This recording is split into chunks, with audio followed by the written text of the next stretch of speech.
ఆధ్యాత్మిక మార్గమే మంచి మార్గం. ఇంకో హ్మ్. మంచి మార్గం లేదు. లేదు. ఆధ్యాత్మికంగా ఉండగలిగితేనే మనం సుఖంగా, సంతోషంగా ఉండగలుగుతాం. హ్మ్. ఇది దేనికి there is no other way out. Okay. ఎందుకంటే స్పిరిచువాలిటీ మన హ్మ్. మానవుడికి జీవనమే హ్మ్. ఆధ్యాత్మికత. ఓకే. జీవేర స్వరూపహోయ్ కృష్ణేర నిత్యదాస్. మన హ్మ్. యొక్క స్వరూపమే భగవంతుడి యొక్క దాసత్వం.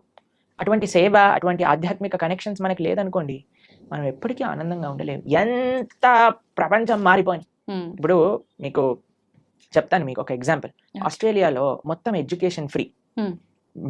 మెడికల్ కూడా ఫ్రీ. ఓకే. ఎవరు ఏ రకమైన ట్రీట్మెంట్స్ అయినా, ఆపరేషన్స్ అయినా, మెడిసిన్స్ అయినా అన్ని ఫ్రీ. పెద్దవి చిన్నవి ఏదైనా. ఏవైనా పర్వాలేదు. ఓకే. అక్కడ ఎంత పద్ధతి అని అంటే మీరు చూడండి, ఒక కార్ అక్కడ ఉందనుకోండి, ఆ కార్ నుంచి ఈ కార్కి ఇంత డిస్టెన్స్ ఉంటుంది. ఒక్కడ హార్న్ కొట్టాడు. హ్మ్. వాతావరణం అంతా ప్రశాంతంగా ఉంటుంది. మొత్తం గ్రీనరీ కనిపిస్తుంది. ఎటువంటి ప్రాబ్లమ్స్ లేదు. అన్ని చాలా తక్కువ. క్రైమ్ రేట్ కూడా చాలా తక్కువ. అన్ని బ్రహ్మాండంగానే ఉన్నాయి. హ్మ్. వాళ్ళు సంతోషంగా ఉండొచ్చు కదా. అవును. మీకు తెలుసా, అక్కడ ఉండే వాళ్ళ మెంటల్ హెల్త్ ప్రాబ్లమ్స్ 70% మందికి మెంటల్ హెల్త్ ప్రాబ్లమ్స్, ఆ! డిప్రెషన్, యాంగ్జైటీ ఇవన్నీ ఉన్నాయి. ఎందుకని ఇప్పుడు మన ప్రొఫెసర్? భారతదేశంలో చూడండి, ఇప్పుడు నేను వస్తూ ఉంటే కొన్ని 1,00,000 హారన్లు వినుంటాను. అవును. ఒక కార్ ఆపాడంటే కార్ పైన ఎక్కటమే సరిపోదు, వాడు అంతే వెనక్కి వచ్చేస్తాడు మనకి. అంతే.